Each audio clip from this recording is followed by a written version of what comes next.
আর আপনি অবশ্যই জানবেন আমাদের কিন্তু বিধি নিষেধ আছে, যে আন্দোলন সংগ্রাম যাওয়ার একটা অনেক ব্যাপার স্যাপার আছে। তো ওইভাবে আসলে তো সাহস হয়ে নাই, কিন্তু ভয় চলে গেছে কখন, যখন একটা আমার চোখের সামনে থেকে একটা ভাই গলে গিয়ে সাথে সাথে পড়ে গেছে। আসলে এই কথা বললাম, এই তো মারা গেল, শেষ।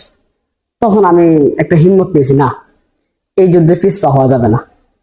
আমি বাসায় এসেছি, আমার স্ত্রীকে বললাম, আমার একটা মেয়ে আছে, আতিকা বিনতে শফিকুর রহমান। তাই আমি বললাম, আমি যদি এই যুদ্ধে মারা যাই, তুমি অন্য কারো কাছে বিয়ে বসবা, এটা আমার পক্ষ থেকে অনুমতি আছে। আমার কাছ থেকে আমি আগে বিদায় নিয়েছি। তো মা কান্না করলো।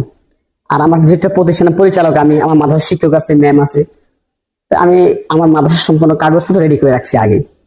আর বাস্তবতা সত্য কথা হচ্ছে কি, আমার প্রতিষ্ঠানের বাসাওয়ালা যিনি, উনি শ্রমিক লীগের সভাপতি, উনি আমলে একটা ভয় আছে।